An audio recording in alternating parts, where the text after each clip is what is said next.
अरे भाई, इतनी बड़ी प्रचंड विजय हुई है, ऐसी आवाज नहीं चलेगी।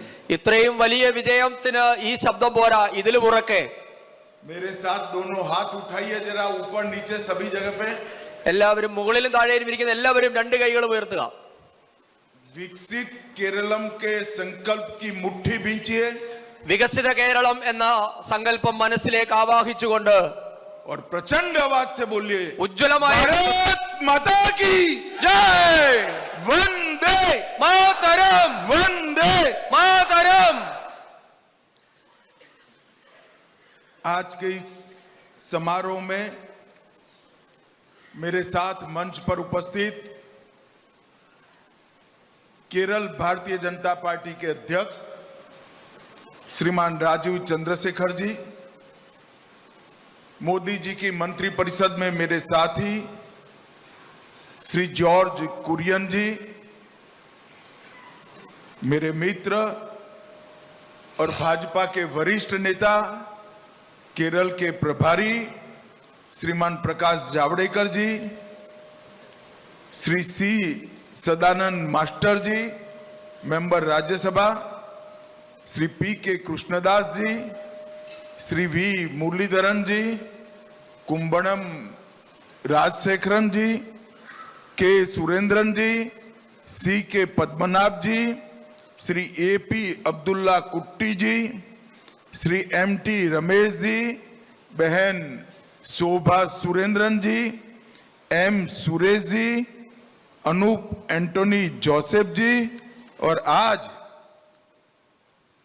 जिन्होंने देश भर के कार्यकर्ताओं को बहुत खुश किया है, ऐसे विजय के शिल्पी हमारे सभी केरल के कार्यकर्ताओं को मेरा प्रणाम। വേദിയിലിരിക്കുന്ന ഭാരതീയ ജനതാ പാർട്ടിയുടെ സംസ്ഥാന അധ്യക്ഷൻ രാജീവ് ചന്ദ്രശേഖർ ജി, नाम स्किप कर जाइए। വേദിയിലിരിക്കുന്ന എല്ലാ നേതാക്കന്മാർക്കും കേരളത്തിലെ ഉജ്ജ്വലമായ ഭാരതീയ ജനതാ പാർട്ടിക്ക് ഉജ്ജ്വല വിജയം സമ്മാനിച്ച കേരളത്തിലെ എല്ലാ ജനങ്ങൾക്കും സാദര നമസ്കാരം. सबसे पहले केरल की इस महान भूमि को, दिव्य भूमि को प्रणाम कर कर मेरी बात की शुरुआत करता हूं। കേരളത്തിലെ ഈ പവിത്രമായ ഭൂമിയെ വന്ദിച്ചുകൊണ്ട് ഞാൻ എൻ്റെ പ്രഭാഷണം ആരംഭിക്കുകയാണ്. मैं यहां आया हूं तब श्री नारायण गुरु, महात्मा अय्यनकाली, पंडित करूपन जगत गुरु और आदि शंकराचार्य को प्रणाम कर कर मेरी बात की शुरुआत करता हूं। കേരളത്തിലെ നാരായണ ഗുരുദേവൻ, മഹാത്മാ അയ്യൻകാളി, പണ്ഡിറ്റ് കറുപ്പൻ, ജഗദ്ഗുരു, ആദി ശങ്കരാചാര്യർ തുടങ്ങിയ മഹത്തുക്കൾക്ക് പ്രണാമം അർപ്പിക്കുകയാണ്. वैसे तो मैं आज आया हूं स्वामी पद्मनाभ का आभार जताने के लिए। ഞാൻ വന്നപ്പോൾ ശ്രീ പത്മനാഭ സ്വാമിയെ വണങ്ങിയിട്ടാണ്, ഇവിടേക്ക് നന്ദി പറഞ്ഞിട്ടാണ് ഇവിടേക്ക് എത്തിയത്. क्योंकि मैं तय कर कर गया था कि त्रिवेंद्रम म्युनिसिपल कॉरपोरेशन में अगर बीजेपी का मेयर आता है तो मैं आकर स्वामी पद्मनाभन को धन्यवाद करूंगा। ഞാൻ നേരത്തെ തന്നെ പറഞ്ഞിരുന്നു, തിരുവനന്തപുരം കോർപ്പറേഷനിൽ ഭാരതീയ ജനതാ പാർട്ടിയുടെ മേയർ ഉണ്ടാകുകയാണെങ്കിൽ പത്മനാഭനെ എത്തി വണങ്ങുമെന്ന് പറഞ്ഞിരുന്നു. അത് ഇന്ന് ഞാൻ നടത്തിയിട്ടുണ്ട്. मगर आज आप सबका प्रदेश भर के हमारे विजेता कार्यकर्ताओं का यहां सम्मेलन रख दिया गया है, तो आप लोगों के भी दर्शन हो गए। ഇന്ന് ഈ മഹത്തായ വിജയത്തിന് കാരണക്കാരായ ഈ നാട്ടിലെ എല്ലാ സഹപ്രവർത്തകരെയും കൂടി കാണാൻ എനിക്ക് സാധിച്ചിട്ടുണ്ട്. मैं आज आप सभी को देश के प्रधानमंत्री जी, भाजपा के राष्ट्रीय अध्यक्ष और देश भर के करोड़ों भारतीय जनता पार्टी के कार्यकर्ताओं की ओर से बहुत बहुत अभिनंदन देना चाहता हूं।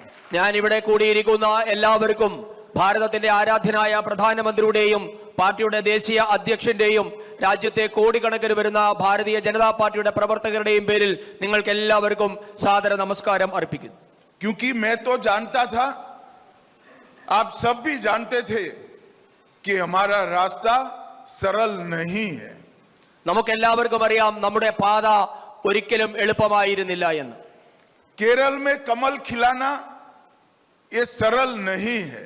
കേരളത്തിൽ താമര വിരിയുക എന്നുള്ളത് എളുപ്പമുള്ള കാര്യമല്ല. न हमारे पास सत्ता थी न ताकत थी, നമ്മുടെ കയ്യിൽ അധികാരത്തിന്റെ ശക്തി ഉണ്ടായിരുന്നില്ല. हमारे पास था तो आइडियोलॉजी को समर्पित कार्यकर्ताओं की पूंजी हमारे पास थी. നമ്മുടെ കയ്യിൽ ആകെയുള്ളത് ആദർശത്തിൽ അധിഷ്ഠിതമായ ലക്ഷക്കണക്കിന് പ്രവർത്തകരുടെ സമർപ്പണം മാത്രമാണ്. हमारा विश्वास तोड़ने का, हमारा आत्मविश्वास तोड़ने के ढेर सारे प्रयास किए गए. നമ്മുടെ വിശ്വാസത്തെ തകർക്കാൻ, ആത്മവിശ്വാസത്തെ തകർക്കാൻ നിരവധി പരിശ്രമങ്ങളാണ് ഉണ്ടായിട്ടുള്ളത്. परंतु इसके सामने केरल का मेरा कार्यकर्ता चट्टान की तरह खड़ा रहा और विजय प्राप्त कर रहा. പക്ഷേ കേരളത്തിലെ എന്റെ സഹപ്രവർത്തകർ ഇതിനെയെല്ലാം പാറ പോലെ ഉറച്ചു നിന്ന് നേരിട്ട് വലിയൊരു വിജയം നേടിയിട്ടുണ്ട്.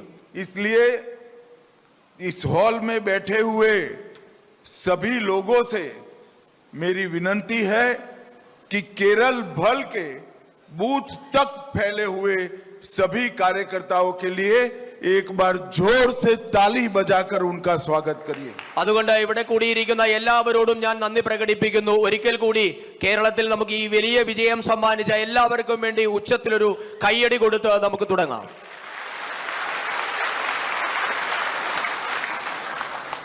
मित्रों, ये विजय हमारा लक्ष्य नहीं है. സുഹൃത്തുക്കളെ, നമ്മുടെ ലക്ഷ്യം ഈ വിജയം മാത്രമല്ല, लक्ष्य तक पहुंचने का एक पड़ाव है. നമുക്ക് ലക്ഷ്യത്തിലേക്ക് എത്താൻ ഇനിയും പടവുകൾ കയറേണ്ടതുണ്ട്. हमारा अंतिम लक्ष्य है कमल निशान की केरल में सरकार बनाना, भाजपा का मुख्यमंत्री लाना. നമ്മുടെ ലക്ഷ്യം താമര അടയാളത്തിൽ വിജയിച്ച് കേരളത്തിന്റെ ഭരണം നേടി കേരളത്തിൽ ഭാരതീയ ജനതാ പാർട്ടിയുടെ മുഖ്യമന്ത്രി ഉണ്ടാവുക എന്നതാണ്. हमारा लक्ष्य है केरल को पूर्ण विकसित बनाना. നമ്മുടെ ലക്ഷ്യം കേരളത്തെ സമ്പൂർണ്ണമായി വികസിപ്പിക്കുക എന്നതാണ്. केरल को देश विरोधी ताकतों से सुरक्षित करना. ദേശദ്രോഹികളിൽ നിന്നും കേരളത്തെ സംരക്ഷിക്കുക എന്നതാണ്. और केरल के अंदर जो सदियों से आस्था की ताकत है, वो आस्था की ताकत की भी रक्षा करना. കേരളത്തിൽ വർഷങ്ങളായി നിലനിൽക്കുന്ന വിശ്വാസത്തെ സംരക്ഷിച്ച് എല്ലാവർക്കും വിശ്വാസം ഉറപ്പുവരുത്തുക എന്നതാണ്. और ये तीनों काम हम सब जानते हैं. अब केरल की जनता भी मानती है कि तीनों काम यूडीएफ और एलडीएफ नहीं कर सकते हैं. केवल नरेंद्र मोदी जी के नेतृत्व में एनडीए ही ये काम कर सकता है. നാം ഈ പറഞ്ഞ മൂന്ന് കാര്യങ്ങളും നടപ്പാക്കാൻ LDF-നോ UDF-നോ സാധിക്കില്ല എന്ന് കേരളത്തിലെ ജനങ്ങൾക്കറിയാം.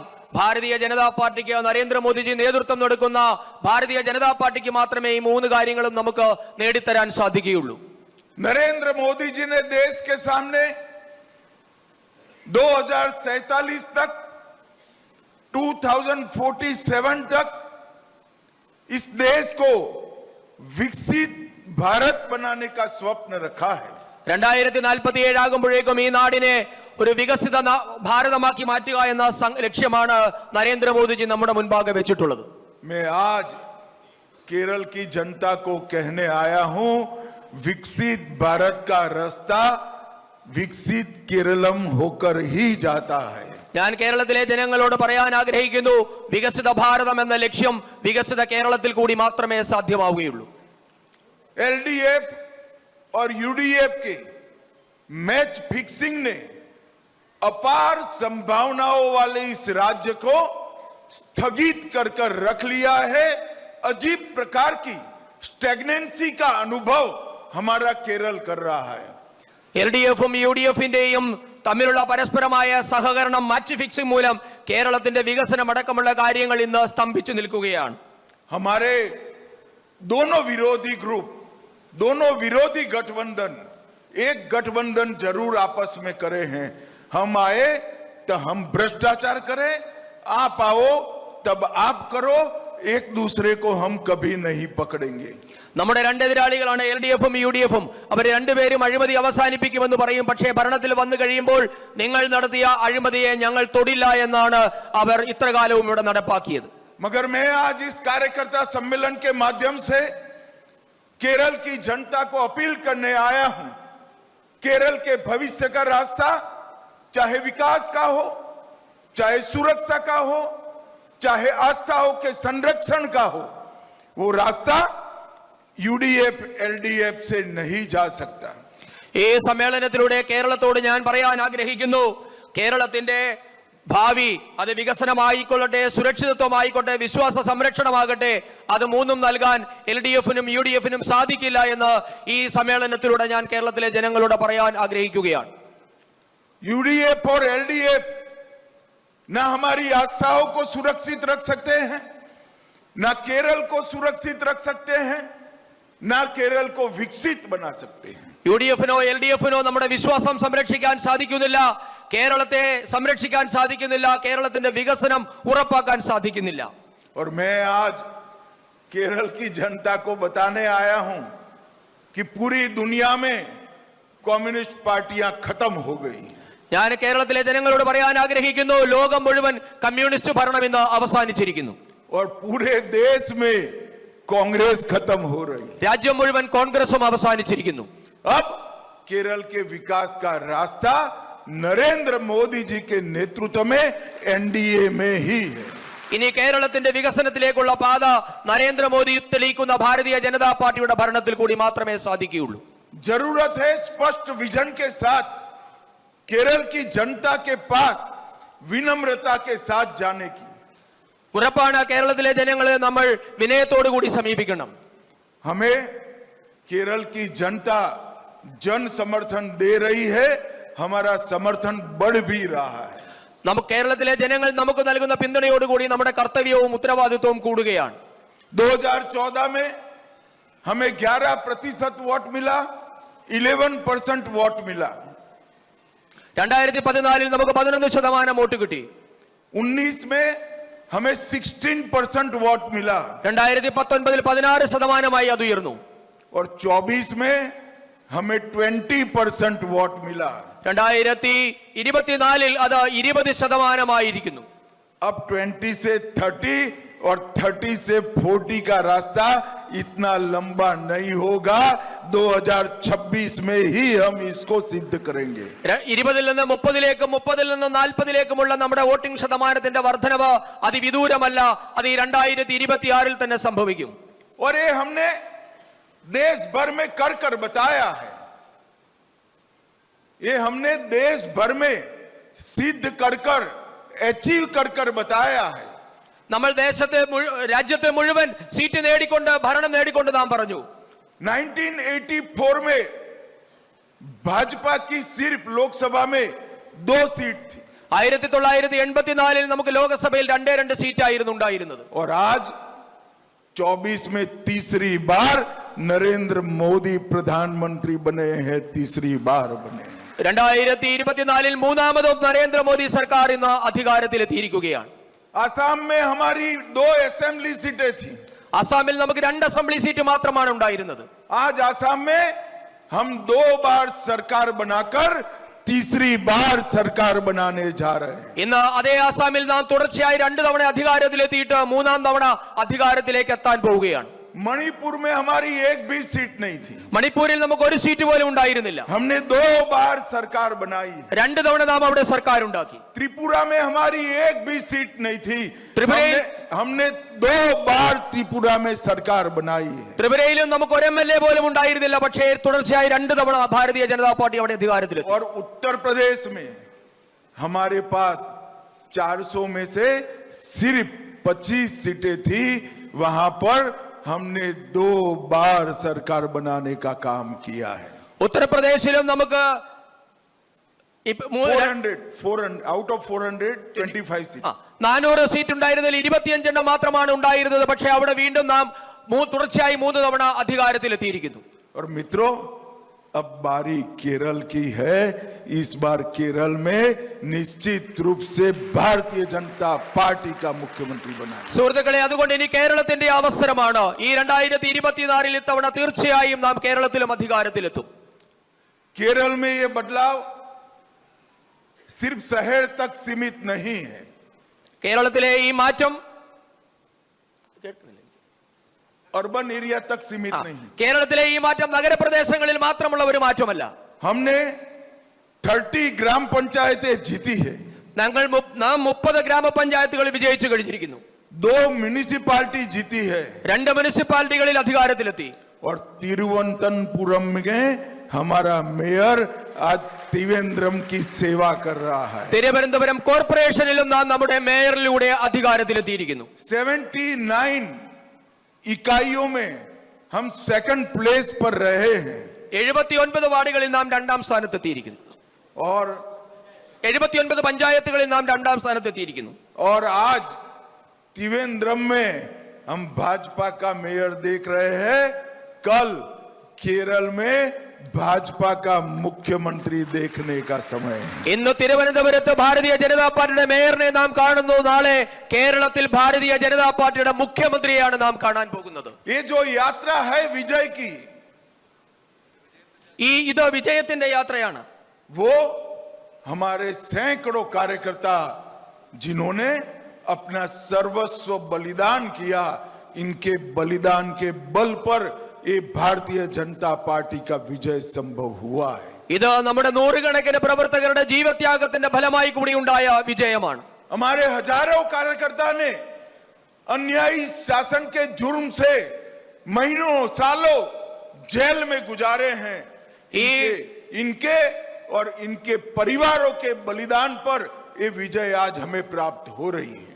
നമ്മുടെ ആയിരക്കണക്കിന് പ്രവർത്തകരാണ് ഈ ദുർഭരണത്തിന്റെ കീഴിൽ മാസങ്ങളും വർഷങ്ങളും അനധികൃതമായി തടവിൽ കഴിഞ്ഞിരിക്കുന്നത്. അവരുടെ കുടുംബങ്ങൾ അനുഭവിച്ച ത്യാഗത്തിന്റെയും കൂടി ഫലമാണ് നാം ഇന്ന് നേടിയിട്ടുള്ള ഈ വിജയം. आज मैं बड़ी विनम्रता के साथ भारतीय जनता पार्टी की ओर से हमारे विजय को वो बलिदानी कार्यकर्ता और सैकड़ों वो कार्यकर्ता जिन्होंने जेल काटी है उनके परिवारजनों को समर्पित करना चाहता हूं. ഈ വിജയം കേരളത്തിലെ നൂറുകണക്കിന് ബലിദാനികളുടെയും ജയിലിൽ കഴിയുന്ന നൂറുകണക്കിന് പ്രവർത്തകരുടെയും അവരുടെ കുടുംബത്തിനും ഞാൻ വിനയത്തോടുകൂടി സമർപ്പിക്കുകയാണ്. मित्रों, केरल के विकास इस तरह से एक मार्गी नहीं हो सकता. കേരളത്തിന്റെ വികസനം ഇങ്ങനെ സംഭവിക്കില്ല, ഇങ്ങനെ പോയാൽ പോരാ. केरल का विकास संतुलित होना चाहिए, बैलेंस होना चाहिए. കേരളത്തിന്റെ വികസനം എന്നുള്ളത് സന്തുലിതമായ വികസനമാകേണ്ടതുണ്ട്. एलडीएफ यूडीएफ की सरकार केरल के हमारे भाई बहन जो विदेश में काम करते हैं उनके भेजे गए पैसों से संतुष्टि प्राप्त करते हैं. ഈ LDF-ന്റെയും UDF-ന്റെയും ഭരണത്തിന് കീഴിൽ അല്ലെങ്കിൽ കേരളത്തിൽ നിന്ന് വിദേശത്ത് പോയിട്ടുള്ള ചെറുപ്പക്കാർ അയക്കുന്ന പണം കൊണ്ടാണ് കേരളത്തിന്റെ പല കുടുംബങ്ങളും ഇന്ന് സന്തോഷത്തോടു കൂടി കഴിയുന്നത്. हमारे भाई जो विदेश में काम कर रहे हैं और यहाँ पैसा भेज रहे, इसका मैं स्वागत करता हूं, उनके परिश्रम का भी स्वागत करता हूं. കേരളത്തിലെ സഹോദരങ്ങൾ വിദേശത്ത് പോയി കഷ്ടപ്പെട്ട് കേരളത്തിലേക്ക് പണം അയക്കുന്നുണ്ട്. അതിനെ നാം സ്വാഗതം ചെയ്യുന്നു, അവരുടെ കഷ്ടപ്പാടിനെ അംഗീകരിക്കുന്നു. परंतु मैं एलडीएफ यूडीएफ को पूछना चाहता हूं, എങ്കിലും ഞാൻ LDF-നോടും UDF-നോടും ചോദിക്കാൻ ആഗ്രഹിക്കുന്നു, जिनके परिवार में से कोई विदेश से पैसा भेजने वाला नहीं है, इसकी चिंता करने की केरल की सरकार की जिम्मेदारी है या नहीं है? ഈ ഏതെങ്കിലും കുടുംബങ്ങളിലേക്ക് വിദേശത്തിന്റെ പണം വന്നിട്ടില്ല എങ്കിൽ അത് वो लाखों करोड़ों लोग गरीब हैं, उनकी जीवन में सुधार लाने की जिम्मेदारी किसकी है? അവരുടെ ജീവിതത്തിലെ നന്മ കൊണ്ടുവരാൻ, അവരുടെ ജീവിതത്തിൽ പ്രകാശം കൊണ്ടുവരേണ്ട ഉത്തരവാദിത്വം ആർക്കാണുള്ളത് എന്നാണ് ഞാൻ ചോദിക്കുന്നത്. आज मैं केरल की जनता को कहने आया हूं, जहां जहां भारतीय जनता पार्टी का शासन आया, एनडीए का शासन आया, जहां चाहे बिहार हो, यूपी हो, मध्य प्रदेश हो, छत्तीसगढ़ हो या राजस्थान, ये बीमारू राज्यों को भारतीय जनता पार्टी और एनडीए ने विकसित राज्य बनाया है. ഞാൻ കേരളത്തിലെ ജനങ്ങളോട് പറയാൻ ആഗ്രഹിക്കുന്നു, നേരത്തെ ബീമാരു സ്റ്റേറ്റുകൾ എന്നറിയപ്പെട്ടിരുന്ന ബീഹാർ ആയാലും ഉത്തർപ്രദേശ് ആയാലും മധ്യപ്രദേശ്, രാജസ്ഥാൻ, ഛത്തീസ്ഗഡ് എന്നീ സംസ്ഥാനങ്ങളിലൊക്കെ ഭാരതീയ ജനതാ പാർട്ടി അധികാരത്തിലെത്തിയപ്പോഴാണ് അവിടെയെല്ലാം വികസനം ഉണ്ടായത്. हमारे नेता और देश के प्रधानमंत्री नरेंद्र मोदी जी ने एक बैलेंस डेवलपमेंट मॉडल दुनिया के सामने रखा है. നമ്മുടെ ആരാധ്യനായ പ്രധാനമന്ത്രി മോദിജി ലോകത്തിന് മുൻപിൽ ഒരു സന്തുലിതമായ വികസന മാതൃകയാണ് അവതരിപ്പിച്ചത്. जिस मॉडल के अंदर भारत के अर्थतंत्र को प्रगति से आगे ले जाना तो शामिल है ही, ആ മാതൃക ഭാരതത്തിന്റെ സമ്പദ് വ്യവസ്ഥയെ പൂർവാധികം ശക്തിയോടെ മുൻപോട്ടേക്ക് കൊണ്ടുപോയി. उस मॉडल के अंदर देश के इंफ्रास्ट्रक्चर को वर्ल्ड क्लास बनाना शामिल है ही। ആ മാതൃക കൊണ്ട് രാജ്യത്തിന്റെ അടിസ്ഥാന സൗകര്യ മേഖല ലോക നിലവാരത്തിലേക്ക് ഉയർത്തപ്പെട്ടു. उस मॉडल में देश को मैन्युफैक्चरिंग का हब बनाना शामिल है ही। ആ മാതൃക മൂലം നമ്മുടെ രാജ്യം ഇന്ന് ലോകത്തിന്റെ നിർമ്മാണത്തിന്റെ കേന്ദ്രമായി മാറിയിരിക്കുന്നു. स्टार्टअप, पेटेंट रजिस्ट्रेशन और इनोवेशन तीनों के लिए बहुत बड़ा प्लेटफॉर्म हमारे मॉडल ने देश के युवाओं को उपलब्ध कराया है। സ്റ്റാർട്ടപ്പിന്റെ മേഖലയിലും പേറ്റന്റുകൾ കരസ്ഥമാക്കുന്ന മേഖലയിലായാലും പുതിയ കണ്ടുപിടുത്തങ്ങളുടെ കാര്യത്തിലായാലും ഈ മാതൃക കൊണ്ട് നമ്മുടെ രാജ്യത്തെ യുവാക്കൾക്ക് കൂടുതൽ അവസരങ്ങൾ കിട്ടി, കൂടുതൽ വികസനത്തിലേക്ക് എത്തി. परंतु साथ में देश के 60 करोड़ गरीबों में से 27 करोड़ गरीबों को गरीबी रेखा के बाहर भी हमने निकाला है। അതോടൊപ്പം തന്നെ ഈ രാജ്യത്തെ 37 കോടി ജനങ്ങളെ അതിദാരിദ്ര്യത്തിൽ നിന്ന് നമ്മുടെ സർക്കാർ മോചിപ്പിച്ച് ദാരിദ്ര്യരേഖയ്ക്ക് മുകളിലേക്ക് എത്തിച്ചു. देश के 60 करोड़ गरीबों को घर में बिजली, गैस का सिलेंडर, पानी का कनेक्शन, प्रति व्यक्ति प्रति माह 5 किलो अनाज और 5 लाख तक का मुफ्त इलाज देकर नरेंद्र मोदी जी ने 60 करोड़ गरीबों के जीवन में उजाला लाने का काम किया है। ഈ രാജ്യത്തെ 80 കോടി സാധാരണ മനുഷ്യർക്ക് സൗജന്യമായി വീടുകൾ എത്തിച്ച്, വൈദ്യുതി കൊടുത്ത്, ഗ്യാസ് കണക്ഷൻ കൊടുത്ത്, കുടിവെള്ളം എത്തിച്ച്, 5 കിലോ വീതം സൗജന്യമായി റേഷൻ നൽകി, 5 ലക്ഷം രൂപയുടെ സൗജന്യ ഇൻഷുറൻസ് ഏർപ്പെടുത്തി ഈ രാജ്യത്തെ 80 കോടിയോളം ജനങ്ങളുടെ ജീവിതത്തെ നരേന്ദ്രമോദി സർക്കാർ പ്രകാശപൂർണമാക്കി. केरल को भी चाहिए कि रेमिटेंस आधारित एक मार्गी विकास की कल्पना छोड़कर केरल के हर नागरिक के विकास का प्लानिंग करने की। കേരളത്തിലും നമുക്ക് ഈ വിദേശത്ത് നിന്ന് വരുന്ന ഫണ്ടിന്റെ അല്ലെങ്കിൽ ബാങ്കിംഗ് മൂലമുണ്ടായ വികസനത്തിന് അപ്പുറത്തേക്ക് സമഗ്രമായ ഒരു വികസനം നമുക്ക് ആവശ്യമായിട്ടുണ്ട്. മണി ഓർഡർ ഇക്കോണമിയിൽ നിന്നും കേരളം മുന്നേറേണ്ടതുണ്ട്. और वो ही कल्पना है विकसित केरलम की, जिसमें हर केरल के नागरिक का विकास समाहित है। ഭാരതീയ ജനതാ പാർട്ടി മുൻപോട്ടേക്ക് വെക്കുന്ന വികസിത കേരളം എന്ന സങ്കല്പത്തിൽ ഈ സംസ്ഥാനത്തെ ഓരോ ജനങ്ങളുടെയും വികസനമാണ് ഉറപ്പുവരുത്തുന്നത്. मित्रों, मुझे बताइए, एलडीएफ और यूडीएफ, पीएफआई, जमाते इस्लामी और अब बढ़ती हुई एसडीपीआई से केरल को सुरक्षित रख सकते हैं क्या? പ്രിയപ്പെട്ടവരെ പറയൂ, LDF-നോ UDF-നോ അവരുടെ മിത്രങ്ങളായ പോപ്പുലർ ഫ്രണ്ടിനോ ജമാഅത്തെ ഇസ്ലാമിക്കോ ഇപ്പോൾ നിരോധിക്കപ്പെട്ട SDPI-ക്കോ കേരളത്തെ സുരക്ഷിതമാക്കാൻ സാധ്യമാണോ? वो नहीं रख सकते, അവർക്ക് അങ്ങനെ സാധിക്കില്ല. क्योंकि पीएफआई, एसडीपीआई और जमाते इस्लामी उनकी वोट बैंक है, वो उस पर कभी आघात नहीं करेंगे। കാരണം പോപ്പുലർ ഫ്രണ്ടിന്റെയും SDPI-യുടെയും ജമാഅത്തെ ഇസ്ലാമിയുടെയും വോട്ട് ബാങ്കിന്റെ അടിസ്ഥാനത്തിലാണ് ഈ രണ്ട് മുന്നണികളും പ്രവർത്തിക്കുന്നത്.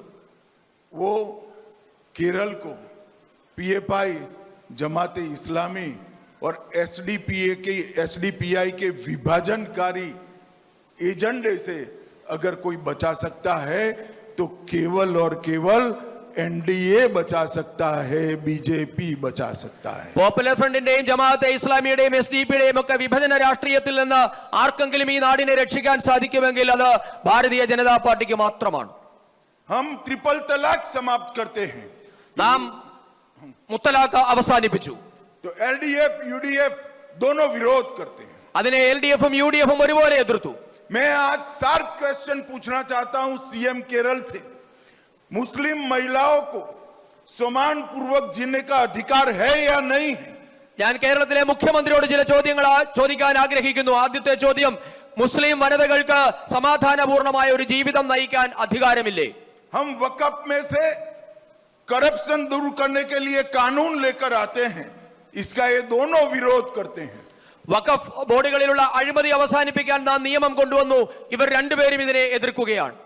आज मैं शार्प क्वेश्चन पूछना चाहता हूं पिनराई विजयन जी से कि एर्नाकुलम में 600 ईसाई और हिंदू परिवार की 400 एकड़ भूमि वक़्फ बोर्ड के नाम से हड़प कर ली गई, उसको बचाने के लिए आपका क्या विचार है?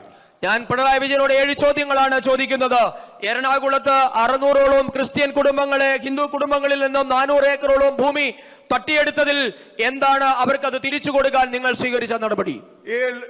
ये दोनों दल यूडीएफ और एलडीएफ वो ये सब चीजों से केरल को सुरक्षित नहीं कर सकते. ഈ രണ്ട് മുന്നണികളും എൽഡിഎഫും യുഡിഎഫും ഇത്തരം നടപടികളിൽ നിന്നും കേരളത്തെ രക്ഷിക്കാൻ ഒരു കാര്യവും ചെയ്യുന്നില്ല. क्योंकि इन्होंने एपिसमेंट को एज अ पॉलिसी एक्सेप्ट किया है.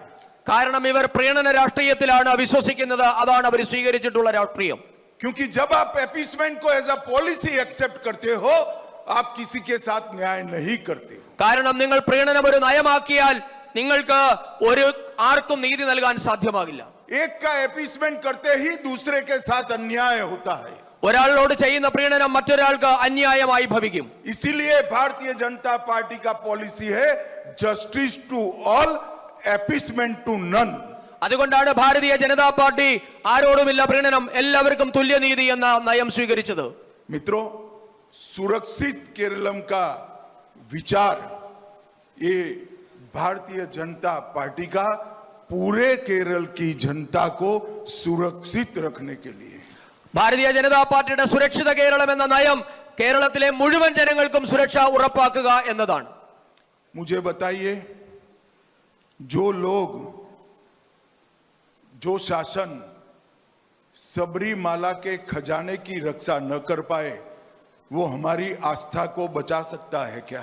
എന്നോട് പറയൂ, ഏതൊരാളുടെ ഭരണത്തിന് കീഴിലാണോ ശബരിമലയുടെ സ്വത്തുക്കൾ സുരക്ഷിതമല്ലാതിരിക്കുന്നത് അവർക്ക് നമ്മുടെ വിശ്വാസം സംരക്ഷിക്കാൻ സാധിക്കുമോ? जरा जोर से बोलिए भाई, बचा सकते हैं क्या हमारी आस्था को? ഉറക്കെ പറയൂ, നമ്മുടെ വിശ്വാസം സംരക്ഷിക്കാൻ അവർക്ക് കഴിയുമോ? सब लोग जोर से बोलिए, हमारी आस्था को बचा सकते हैं क्या? എല്ലാവരും പറയൂ, ഉറക്കെ പറയൂ. केरल की मूल आस्था का संरक्षण अगर कोई कर सकता है तो केवल और केवल भारतीय जनता पार्टी कर सकती है. കേരളത്തിൽ ആർക്കെങ്കിലും വിശ്വാസം സംരക്ഷിക്കാൻ സാധിക്കുമെങ്കിൽ അത് ഭാരതീയ ജനതാ പാർട്ടിക്ക് മാത്രമേ സാധിക്കുകയുള്ളൂ. मैं आज मुख्यमंत्री केरल को कहने आया हूं, सबरीमाला के अंदर आपने देवस्थान का जो खजाना चोरी हुआ है, वो सिर्फ केरल के लोगों की आस्था का सवाल नहीं है. पूरे देश के लोग बड़ी शंका के साथ आपको देख रहे हैं. എനിക്ക് കേരളത്തിലെ മുഖ്യമന്ത്രിയോട് പറയാനുള്ളത്, ഇന്ന് നിങ്ങൾ ശബരിമലയിൽ നിന്ന് കൊള്ളയടിച്ച സ്വർണമുണ്ടല്ലോ, ശബരിമല ദേവസ്ഥാനത്ത് നടത്തിയ കൊള്ളയുണ്ടല്ലോ, അത് കേരളത്തിലെ വിശ്വാസത്തിന്റെ, മലയാളികളുടെ വിശ്വാസ കാര്യം മാത്രമല്ല, മുഴുവൻ രാഷ്ട്രത്തിലും അതിൽ ആശങ്കയുണ്ട്. മുഴുവൻ രാഷ്ട്രത്തിന്റെയും വിശ്വാസത്തെയാണ് നിങ്ങൾ ഹനിച്ചത്.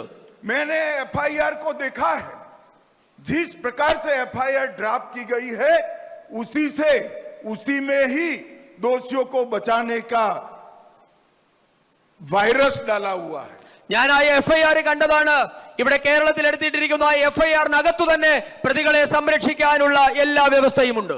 और आपके 2 मंत्री ही जनमानस में, जनता की नजर में शंका के घेरे में है.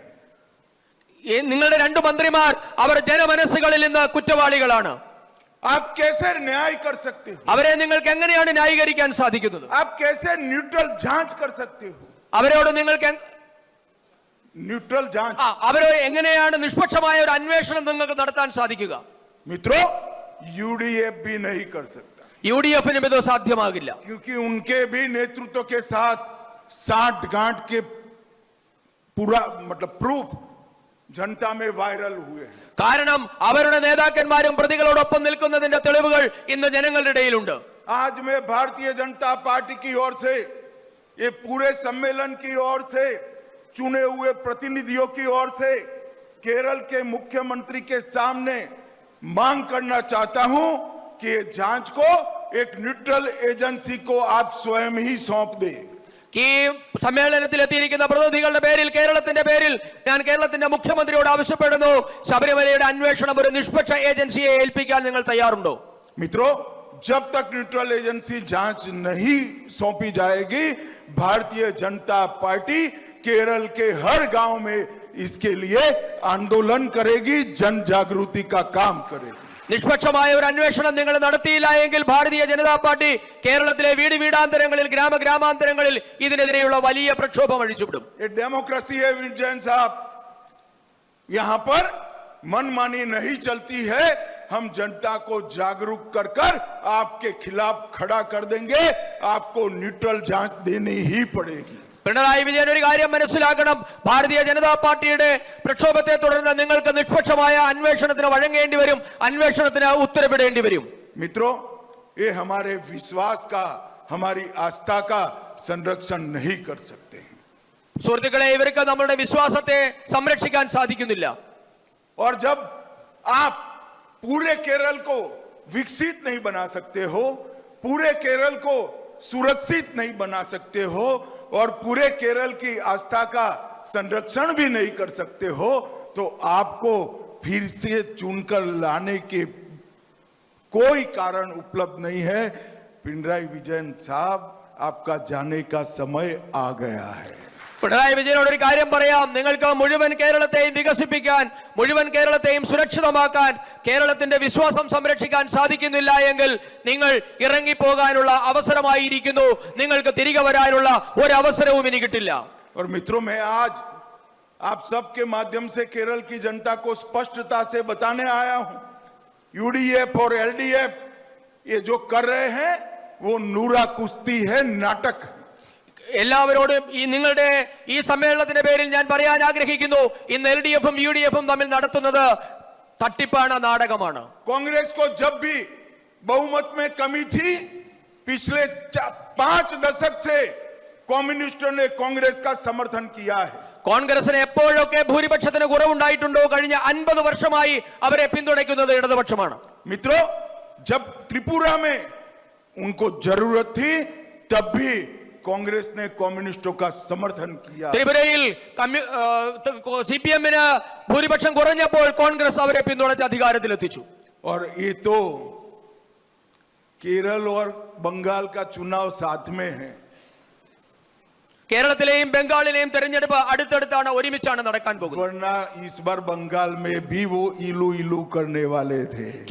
ബംഗാളിലും അവര് ഇന്ന് പ്രേമത്തിലാണ്, അവര് തമ്മിൽ ഇഷ്ടത്തിലാണ്. मगर मैं आज कह कर जाता हूं, बंगाल में कम्युनिस्ट भी जीरो है, कांग्रेस भी जीरो है.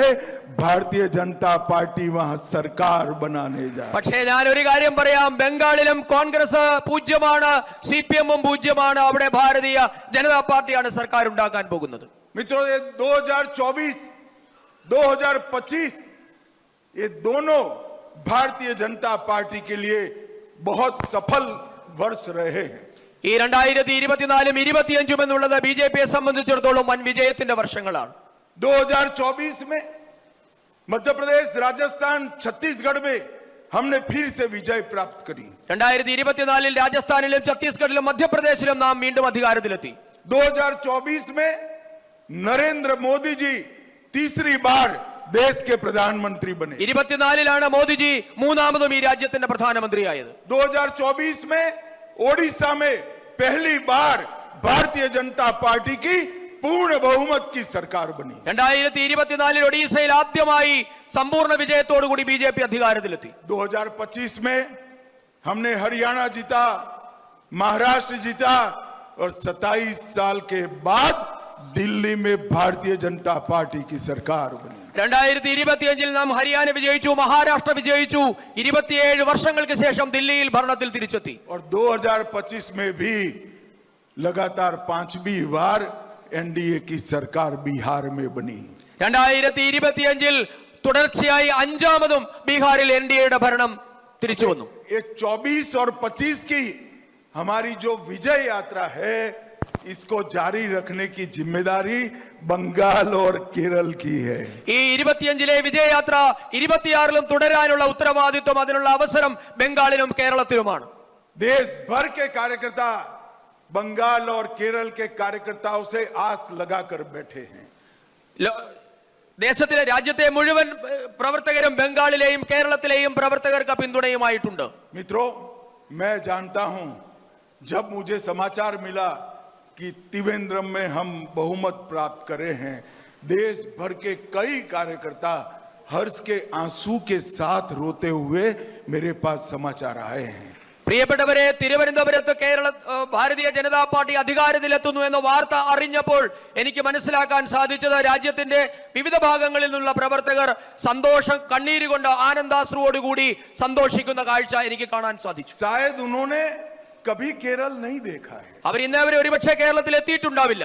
मगर वो जानते हैं कि हमारे सैकड़ों कार्यकर्ताओं ने अपनी जान का बलिदान केरल में पार्टी को मजबूत करने के लिए दिया है. പക്ഷേ അവർക്കറിയാം കേരളത്തിലെ നൂറുകണക്കിന് പ്രവർത്തകരുടെ ജീവത്യാഗത്തിന്റെ അടിസ്ഥാനത്തിലാണ് കേരളത്തിലെ പാർട്ടി കെട്ടിപ്പടുത്തിരിക്കുന്നത്. അതുകൊണ്ടാണ് വിജയമുണ്ടായത് എന്ന്. अब आप सोचिए, एक म्युनिसिपल कॉरपोरेशन जीतने से इतना आनंद होता है, तो मुख्यमंत्री जब भाजपा का बनेगा हमारे कार्यकर्ताओं का मन कैसा होगा. ഒന്നാലോചിച്ച് നോക്കൂ, നമ്മളുടെ മുനിസിപ്പൽ കോർപ്പറേഷൻ വിജയിച്ചപ്പോൾ ഇത്ര വലിയ സന്തോഷം ഉണ്ടായിട്ടുണ്ടെങ്കിൽ കേരളത്തിൽ ഒരു ബിജെപിയുടെ മുഖ്യമന്ത്രി ഉണ്ടായാൽ രാജ്യം മുഴുവൻ ഉണ്ടാകുന്ന അന്തരീക്ഷം എന്തായിരിക്കും?